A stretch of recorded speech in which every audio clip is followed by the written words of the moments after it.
We're live, everyone. Welcome to the webinar. We'll get started in just a few minutes.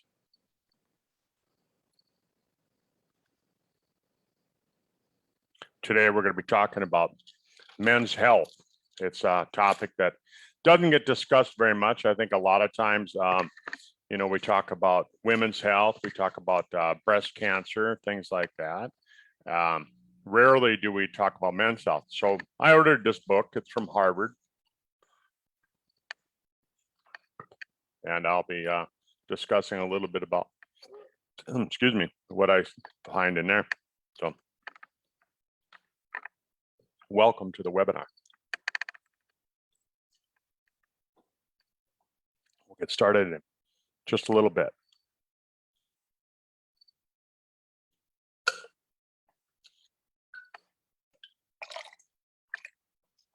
Load up my coffee cup.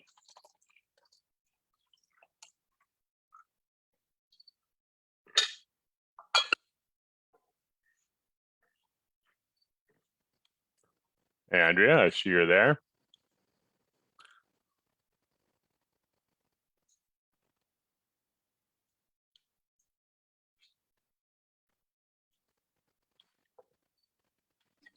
I can't see you, Doc. Well, yeah, I had my camera shut off. Ah. So, hey, it's just the almost the top of the hour here. We'll get started. Just let me put my phone on mute. There we go. And tell my dog to sit down. Sit down. You just put your dog in the bedroom with treats.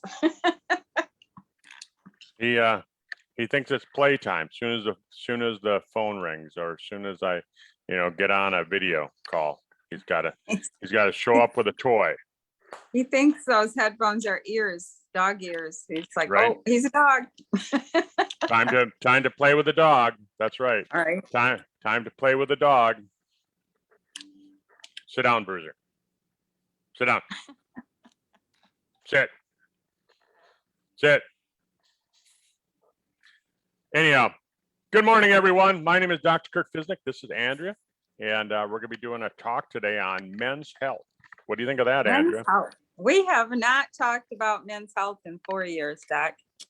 We have not. It's a subject that I don't think a lot of people talk about it, do they? Well, there is a men's health magazine out there. Yeah, but I'm just saying, as far as like when you go on conference calls and things like that, when you go on webinars, it's not usually the topic of discussion. Right. Mm-hmm. Why is that? I don't know. You do know. Here's the answer. The answer is that who decides in the family what clinic you're going to? Who decides what doctor you're going to see? Who tells the husband where to go and when to go and what medicate, right? Well, I guess that could be the case in most places. Right. I mean, if you were married and your husband was there in the house with you, you'd be saying, okay, take this, right? Probably. I do it now and I'm not even married to him. There you go. See, that's what I'm saying is that's why trying to keep that man alive for his kids. But that's why the topic doesn't come up much, because really, we're talking to the women anyhow. I mean, let's look after this call's done. Who's the one that's going to comment in the comment section down below? Down below here, people, you comment down here on the Facebook come in and Live. say hi to us. But Doc, the other thing is that women typically take care of themselves better than men too. That's true. They say that's why women live on an average almost a decade longer than most men. Right. Because women do, when they start to notice that, hey, I'm getting a lump or a bump, or I'm noticing this or that, or Mm-hmm. they go to the doctor, or they try and figure out what's wrong. Right. Us guys, we just kind of, that'll go away. I'm tough. Yeah, I don't want to be a crybaby. That'll go away. Speaking of being tough, I got stung 6 times on Sunday. It still hurts. Wow. It won't go away. But Interesting. I'm not tough at all. I hate pain and I'm not tough. Right. I'm not. A couple months ago, Harvard Medical had this booklet out. Men's Health, a guide to men's health, 50 and forward. I ordered it. Oh, good. Yeah, I ordered it. I thought, well, you know, I'm 50 and forward, and I decided that, you know, I want to see what does Harvard have to say. Right. So last night when I opened up my mail and this was in my mail, I decided, there we go. We've got our topic. You know, you're always telling me, hey, Kurt, decide on Monday night what the topic's going to be. Great. So that's our topic. So, but what's interesting is that men are starting to be more conscious of their health as well. You know, not just their health and how they feel, but they're starting to look at how they look. Are they? Yeah, because who wants to be a 90-year-old man and look like you're 110?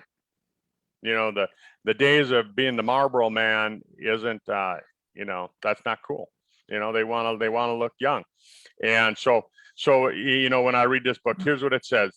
Men no longer think about their health solely in terms of chronological age, you know, not just number of birthdays, but health age and biological age. And you can feel better when you're 60 than you did when you're 30 or 40, right? That's what Harvard is saying. So I like this. I'm just, excuse me. I'm trying to, you know, read through this a little bit. So this morning when I was reading through it, and by the way, you know, I guess, I don't know, don't order the book.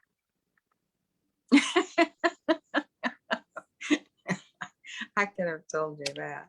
Right. But it'll give you a little outline. Yeah, and if you watch this video, I'll tell you what's in the book. I won't let you have the book because it's copyrighted, but I'll tell you what it says. It says, you know, so here, planning for a healthy future. It says, what if you plan your health at midlife the way that financial experts advise you to plan for retirement? Some of the same rules apply. Take a close look at where things are now, and then take the steps that protect your future. If you've taken risks in the past, stop it. Invest in things that are likely to pay dividends in the future. So healthier lifestyle now, so that when you're 60, 70, 80, you reap the rewards from it. Because how many people do you know, Andrea, men especially, they work all their life, work hard, never take any time off, take a work vacation, right? With the idea that when they hit 65, yay, I'm going to retire, I'm going to travel the world, I'm going to do this, I'm going to do that. And they get to that, well, they don't get to 65. Yeah, some of them don't. Well, what is the statistics from the United States Census? I think it's like 65% of people don't make it to the age of 65. 65%? That's huge. Yeah. Yeah. So, I mean, it might have gone less than that, but it's a huge number. How do we have a average death rate of like 78 or something? We don't have an average death rate of 78. What is it? Well, here's what they do. Here's what they do is that you can manipulate the numbers and you can make it seem like, you know, all these different things. There's more people living longer than there ever was before. Right? They are in my small hometown. Yeah, part of that is that we have fewer people dying during the birthing process, fewer babies dying, and more babies making it over the age of 2, because there used to be a lot of deaths before the age of 2. And so if you take that out of the picture and you say, okay, for those that made it past the age of 2, right? There's more people living longer. Well, yeah, there are, because there's more people that made it past the age of 2. right? Okay. And there are people, you know, when you take out all those that died before the age of 2, then, you know, you can make it look like we're living a lot longer. And we are living longer, but we're not living a lot longer. There's just more of us living longer. Make sense? There's more of it. Okay, well, yeah, and there's more of us living past age 2. But there's still a lot of people that are dying before the age of 65. So they save up, they work the tail off, like the Dalai Lama says. You know, people work and work and work and work and work, so that they can someday retire and take that money and spend it and have some fun. Right. But like the Dalai Lama says, they end up reaching the age of 65 if they make it. And now they spend all that money that they saved up to try and find their health again. Right. Yeah. Live Wise for words. today. Yeah, wise words are what he said. So start investing young. I mean, I'm 59. I have no problem telling you I'm 59. I'll be 60 next April. And I feel pretty darn good. If I wouldn't have fell down and broke my back in December, I'd be having a really good summer. I'd be having, but that does cause me some trouble. It does cause me some trouble. My body's adjusting to the new structure, because when I crushed that vertebra, my body moved, and it's like taking your house and tipping it just a little bit, right? Things have to readjust, you know, sheetrock will crack and things like that, right? Right. I mean, if your house shifts, if your foundation shifts, it's going to shift the rest of the house. And that's what's happening in my back. But, you know, in some ways, I feel better than I did when I was 40. You know, and I feel like I'm in better shape. I'm in better health than I was when I was in my 40s, because I'm doing more things for the last 10 years. You know, after my motorcycle wreck, Andrea, which was 14 years ago this month, I really decided that I was gonna try and figure out how to be healthier, you know, Right. so I can live a good long life. But, you know, so they talk about in this book, they say, getting back to what we're talking about, the topic, you know, what things can you control and what things can't you control? We have to take a look at that. We can't control our age. You are what you are. I was born in 1962. I'm 59 years old. There's no denying that. I can't change that, right? So things happen through time that, you know, I mean, it's part of aging. Family history, you know, you look at family history and you go, okay, I can't change that. There's certain genetic factors that I inherited from my parents and they inherited it from their parents. You know, your race and your ethnicity, right? You can't change that. And there's certain things, you know, I mean, white people have more health problems in this area and black people have more problems in this area, Hispanics in this area, you know, Asians in another area and things like that. So you can't control that. So we have to look at that, but we can't control it, but we can alter it. Right. We can alter it, because ultimately your genetics it's a bunch of light switches. And so you create the environment that it's in, and you can control which light switches come on and off. Right. So that's what they talk about here. Smoking. I still see a lot of people, even with COVID, Andrea, I see a lot of people that smoke. You know, I always hate filling out the doctor's forms and doctor's offices, and they ask family history, you know, like your dad, you know, blah, blah, blah. Well, my dad started smoking when he was 11, and he drank beer from the age 40 on almost every day, you know, and I'm like, don't compare me to my dad, you know, because I may have inherited some genetics from him, but I didn't inherit his lifestyle. Right. Right. But again, you know, that's what they have to look at. So that's what Harvard is saying too. They're saying you can't change the genetics, but you can in a way, because you can change the environment. Like you said, don't smoke. Eating, you can eat different. and you can move, you exercise, they said here, if you're inactive in your younger years, if you live longer and you increase your exercise, you have a 24% lower risk of dying from any cause, even if you start exercising when you're older. Yeah, and we've covered that before. Movement is so important to so many different functions in the body. Yep. So meeting the midlife crisis changes, meeting the midlife challenges. Well, first one they talk about is benign prostatic hyperplasia, right? So it's the prostate, enlarges.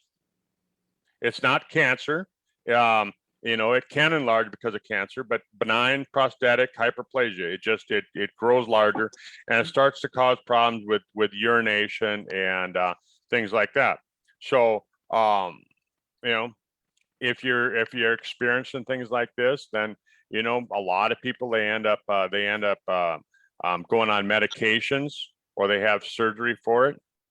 But so what they say here is that you want to avoid drinking fluids in the evening, particularly caffeinated and alcoholic beverages. Well, when do most people drink? In the evening.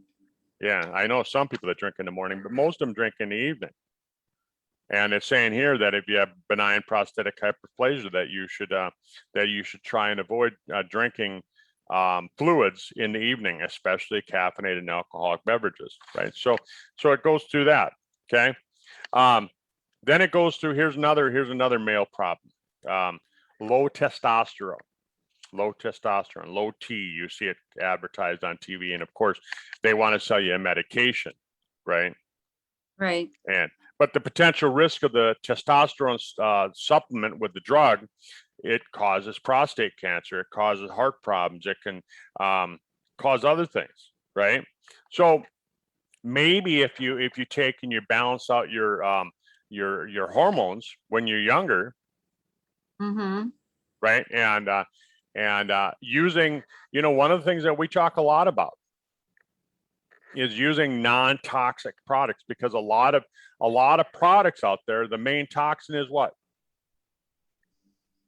Endocrine disruptors. Say endocrine disruptors. Oh, yeah. Say it. No, don't tell me what to say. Endocrine disruptor. I'll say it for you. Endocrine disruptor. And what that means is that it's a toxin that interferes with your normal hormone production. And so in women, it causes early female changes. It causes too much estrogen, which can lead to cancer and different things. But in men, if you get those endocrine disruptors, it turns the testosterone into estrogen, or it turns it into a non-active form of testosterone. Really plays havoc with the sperm count too. It does. Yeah, they're saying that an average 60-year-old guy has a higher sperm count than the average 25 or 30-year-old. Yeah. So you have to figure out where you get these estrogen disruptors. Where do you get them? Cheap plastics is one thing. Plastic, yeah, microwaving in plastic, especially microwaving in plastic.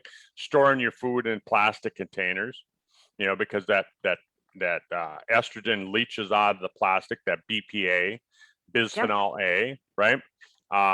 It's in canned food. If you go to the grocery store and you buy canned food, that it's got those tin cans have plastic liners and that's got BPA in it, and that BPA can leach out of those cans. So I'm not going to tell you not to eat canned foods.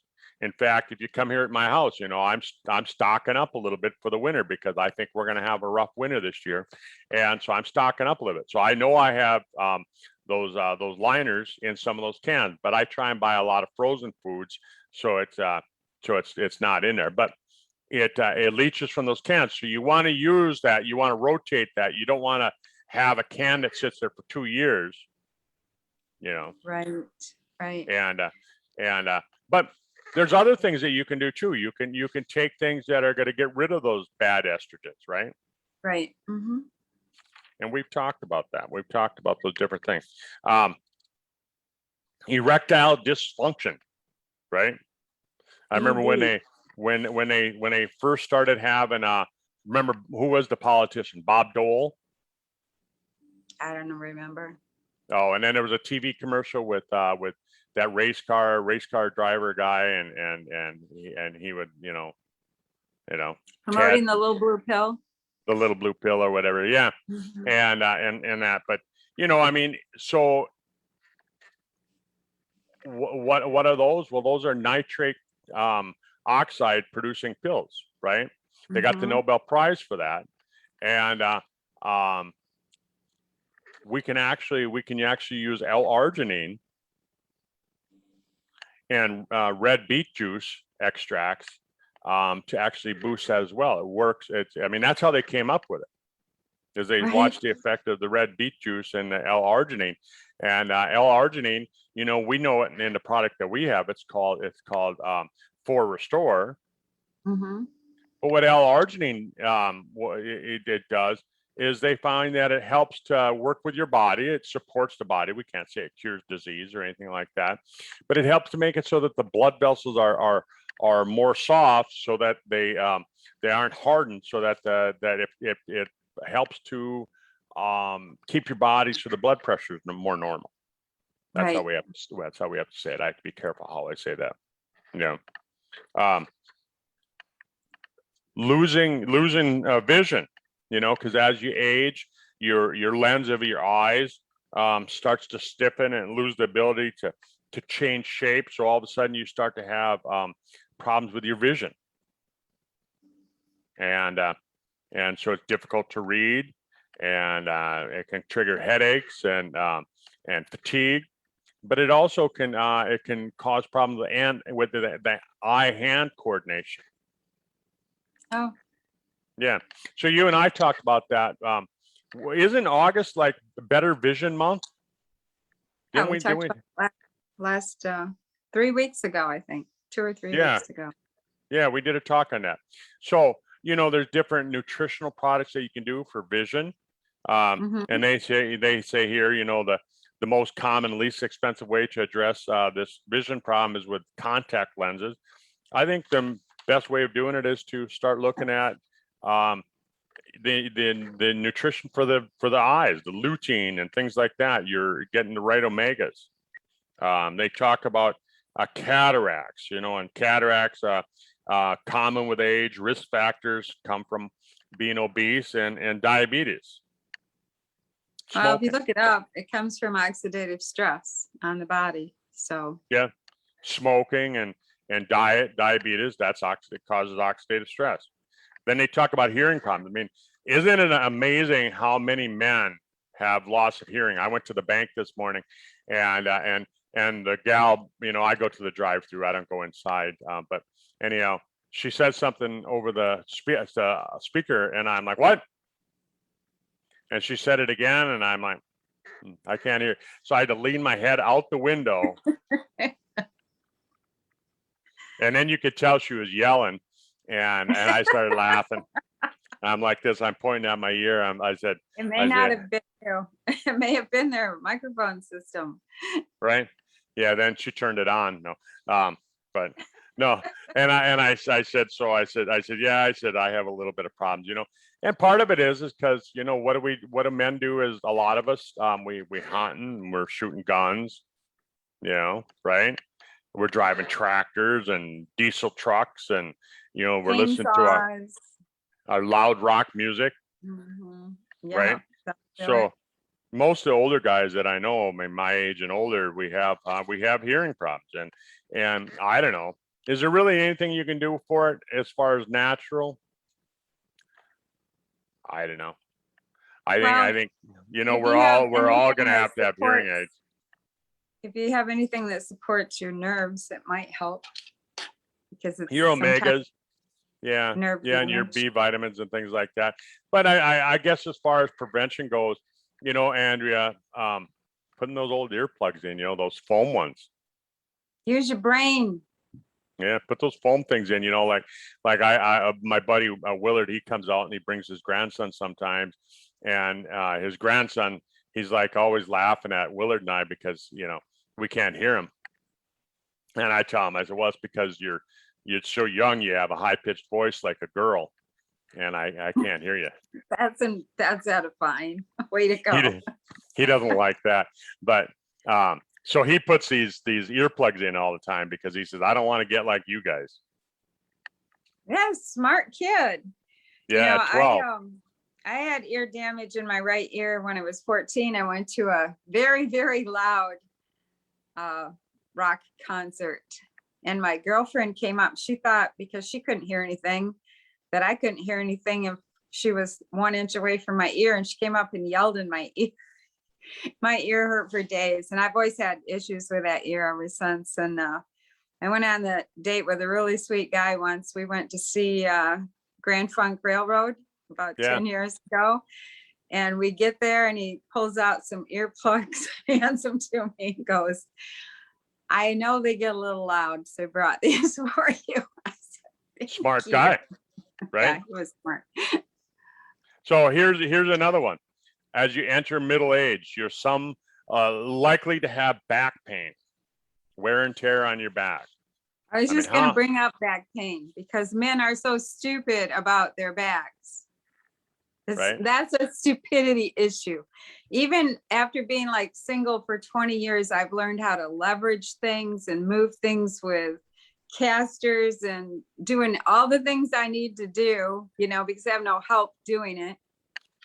And yet I'll get around men. They'll try to move the heaviest things, at age 60, 72. And I'm like, stop. I've got a better way to do that. Oh, I can get it. Cramp. Oh, can't walk. I hurt. Yeah. My back hurts. Hello. Yeah.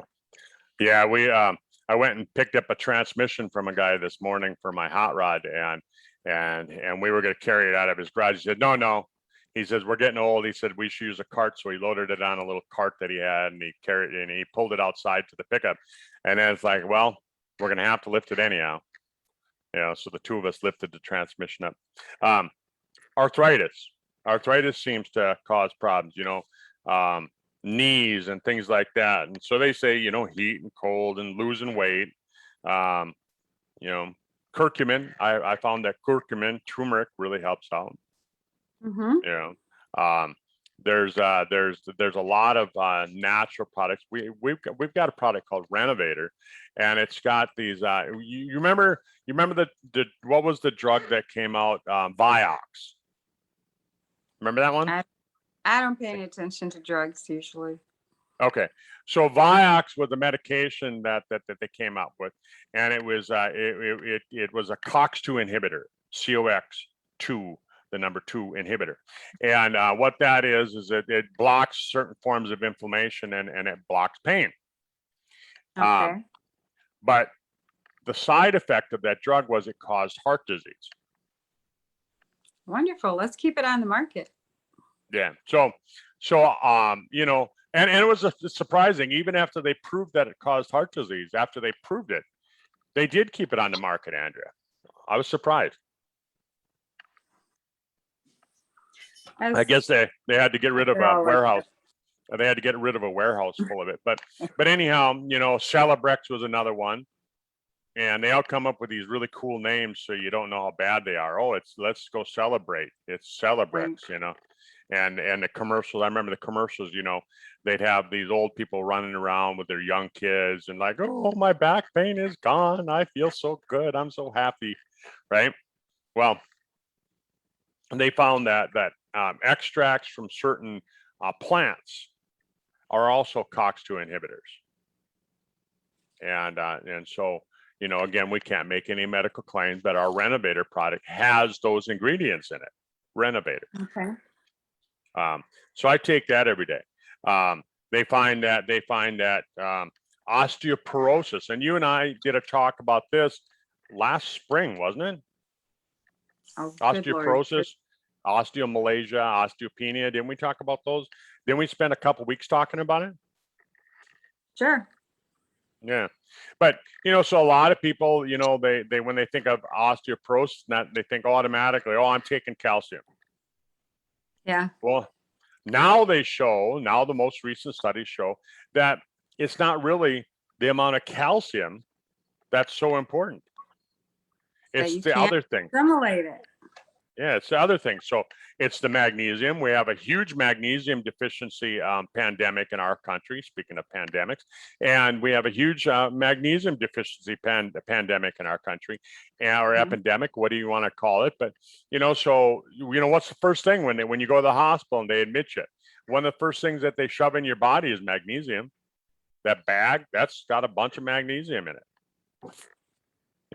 so we have a lot of products that are on the market, not just from our company, but a lot of products in general that have magnesium in it because they know that's important.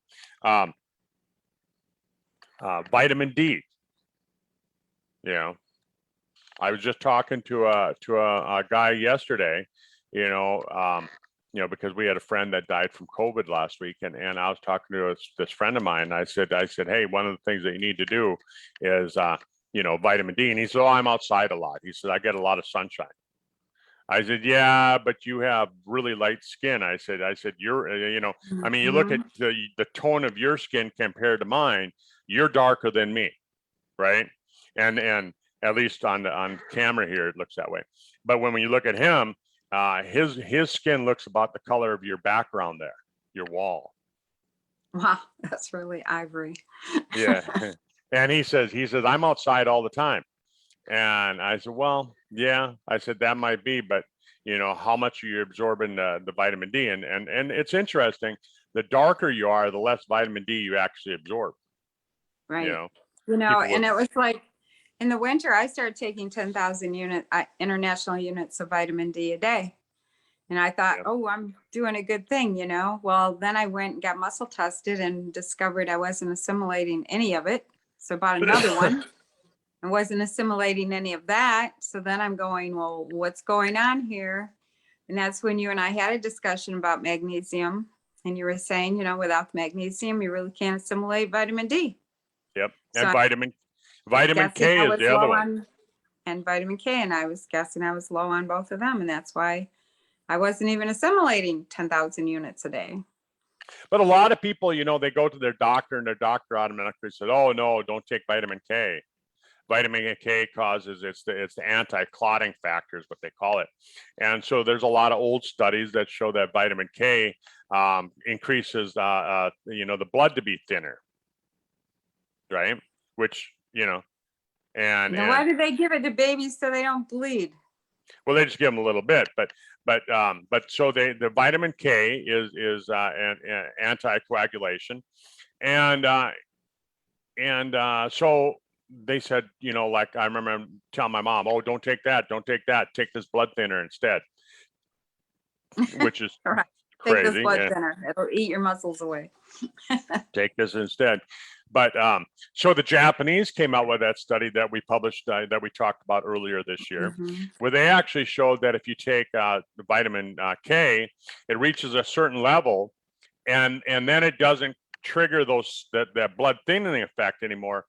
All of those receptor sites are full. Right. So those cups are full. So what does the extra do?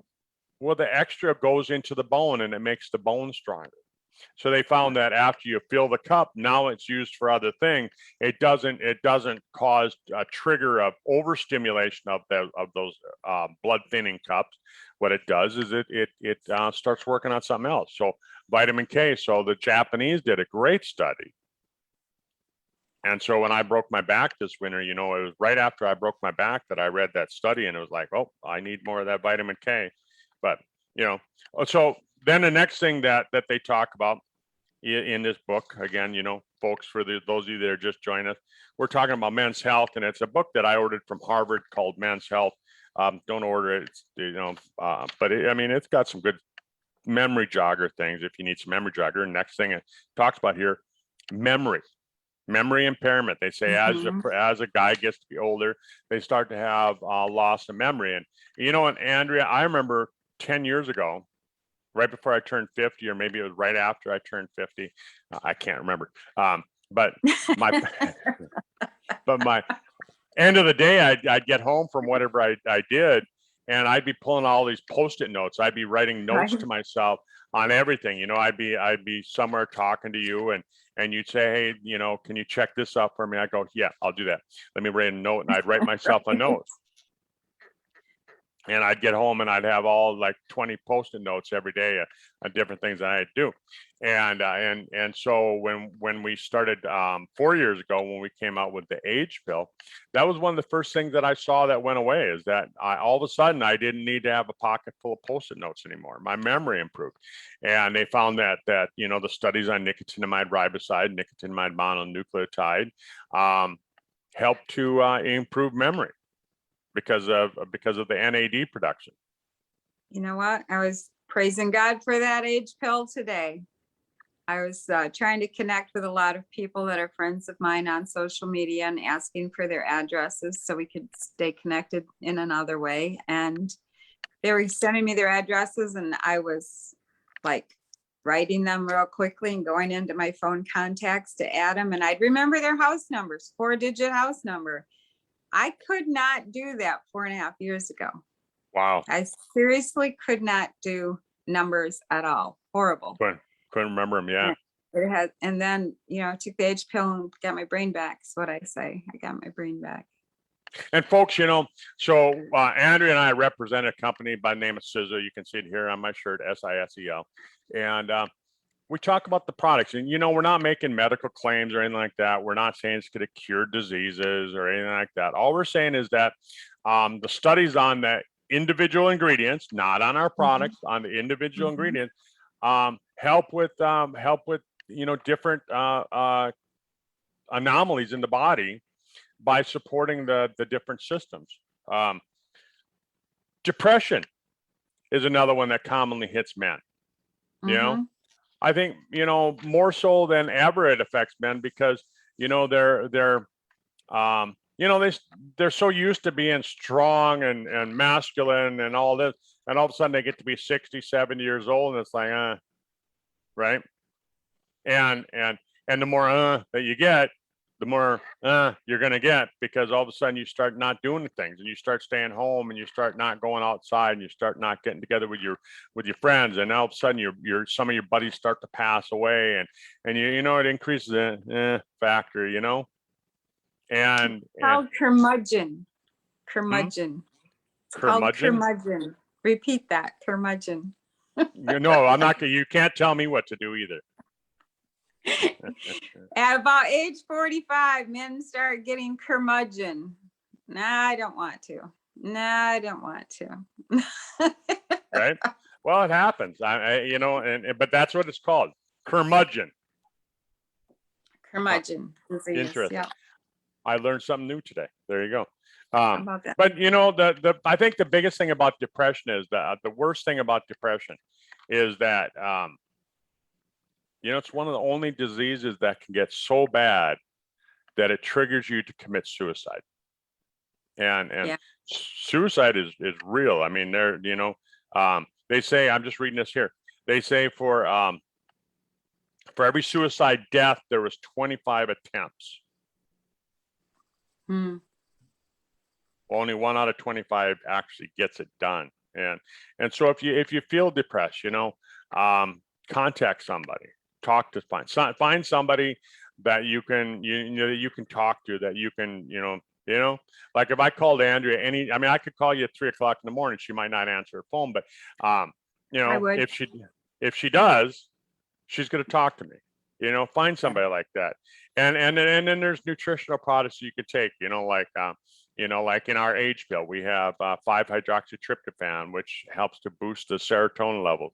You know, there's other things, you know, we can't make medical claims, but, you know, if you notice you're having it, talk to somebody, talk to your doctor. You know, CBD oil is great for that too. Yeah. CBD oil, fish oil is good for it too. Energy, you know. You know, How many people? The thing to remember about that topic before we move on is that, and you have to always remember, usually 24 but for sure 48 hours is going to change everything. It will change in 48 hours. So all you have to do is go hour by hour to get through that. And Right. it will change. Because life isn't it's a flow of ebbs like this. Yeah. The saddest part is when really young people decide that things are hopeless for a moment in time, and they take themselves out because they haven't discovered that you have mountains and valleys in life. I mean, you had a huge valley 10 years ago. You know, you woke up with your leg next to your head, you know. So you go with the flow. But Yep. know that for every valley, there's another mountain coming. Yep. So learn how to do some stress management. Yeah. Mm-hmm. Energy. You know, how many people do you know that get to be our age and they say, I just don't have the energy that I used to have? You know, and there's things that we can do. I mean, there's things that you can do naturally. You can change your diet. Boy, I found since I switched more to this ketogenic lifestyle, I have more energy. Sure. And I sleep better, you know. Reduced muscle strength. They say that gradual loss of muscle mass, called sarcopenia, it starts in your 30s. It starts in your 30s, and it just continues to get worse, and it accelerates after the age of 60. You know, I remember my dad used to be a pretty big guy, but you know, now that he's in his 80s, he's lost that muscle tone. You know, and it's just in the last 10 years that I've really noticed it. You know, since he turned 70, and so you know, Dr. Wolf did a bunch of studies and $25 million worth of research on building muscle. And they found that certain branched chain amino acids can actually send a message to your brain that says, build more muscle. And so we can actually make medical claims on this product. It's called RIP, Sizzle RIP. We can make medical claims because we're using not just the same formula, we're using what he did the research on. Mm-hmm. So we can actually make those medical claims that you take this product and helps build lean muscle. And lean muscle, they found helps slow down the aging process, you know. So then the book goes on, you know, I'm going to kind of speed up here a little because we went over time a little, but it just talks about reducing your risk for major illnesses, talks about heart disease, you know, how to lower your risk for most common cause of diminished blood flow is atherosclerosis, which is the buildup of fatty plaquing in the arteries, right? Well, a lot of that fatty plaquing is because people are eating too many carbohydrates, and then they're getting other toxins like lead and mercury and other heavy metals, and it gets embedded in that fat because most toxins are fat soluble. Most toxins are fat soluble. So coronary artery disease is the most common heart problem develops with age, right? And that can cause heart attacks and things like that. And it talks about the risk factors: age, family, race, ethnicity, cholesterol, high blood pressure, smoking, diabetes, diet, sedentary lifestyle, excess alcohol, stress. Talks about stroke. Stroke is an interrupted blood supply to the brain. It's a brain attack. So it's like a heart attack, except it's for brain. And if you look at the risk factors, it's almost the same. Lung cancer is the leading cause of cancer death in men. 76,000 men in 2019. 13% of all newly diagnosed cancers in Americans is lung disease, lung cancer. Tobacco is the most common cause. Prostate cancer is the second most commonly diagnosed cancer in men. Diet and obesity cause. Colorectal cancer, the third deadliest cancer in men. COPD, chronic obstructive pulmonary disease. Alzheimer's disease and dementia. Diabetes, you know, influenza and pneumonia, you know, which is really important right now. And then accidents. But, you know, so that's really what the book goes through. I guess, you know, for somebody, you know, that just wants to have kind of a reading material to kind of remind them about, hey, what's going on? You know, what should I do. I mean, I guess it'd be worth it. Well, I think it cost me $20. You know, there's worse things that I've spent $20 on. But now we have your video. We don't have to buy it. Right. And we Yes, we cover a have. lot of these things, you know, like you and I have covered. What can you do to lower your risk of Alzheimer's and neurodegenerative diseases, right? You know, we can't say cure, prevent, treat, anything like that. All we can say is that, you know, here's some nutritional products that they've researched and it supports that part of the body. It supports better Right. health. You know, Right. we've talked about heart disease. What can you do to support, you know, a stronger heart, keep the inflammation levels down low, because it's ultimately inflammation. And we've talked about aging, you know, as far as like what can we do to increase the health span. Yes. So The health span. yeah. Living healthy longer. So folks, you know, today we wanted to talk really about men's health. And I think it's a topic maybe we should hit on every so often. Maybe we should break it down and, you know, because there's differences between men and women. There's differences on how they approach their health. You know, like I can probably tell you, hey, you know, do this and this and this, and you're gonna tell me, oh, don't tell me what to do, but you're gonna go look it up, you know, Right. where, you know, I mean, like you said, you're talking to, you know, your ex-husband, and you're saying, hey, do this. And it's hard to get him to do it because he's stubborn. He's like, don't tell me what to do. That's true. Yeah, don't tell me what to do. So, Andrea, I'll let you close out the call. Folks, thanks for being with us today. You know, and do your part, staying healthy. You know, I think that with what's going on in the world, it's really important that you stay healthy. You know, keep your immune system up. I think it's more important than getting a jab in the arm because, you know, you're going to be less likely to get sick. You're going to be less likely to spread the disease if you're healthy. So, Andrea, I'll hand it over to you. Right. Yeah, put on your face mask for oxygen first, right? Thank you, Doc. Thank you that you come on every Tuesday and give us some great information so we can optimize our health. You folks can join us every Tuesday at noon Eastern time on the Facebook page, Doctor's Clinic, Doc Fizz with Friends. Or you can follow his YouTube channel, Sizzle World Team, and find all the last 4 years worth of videos that we've done in there with topics so that you can find them easy. So we'll see you next Tuesday. Bye.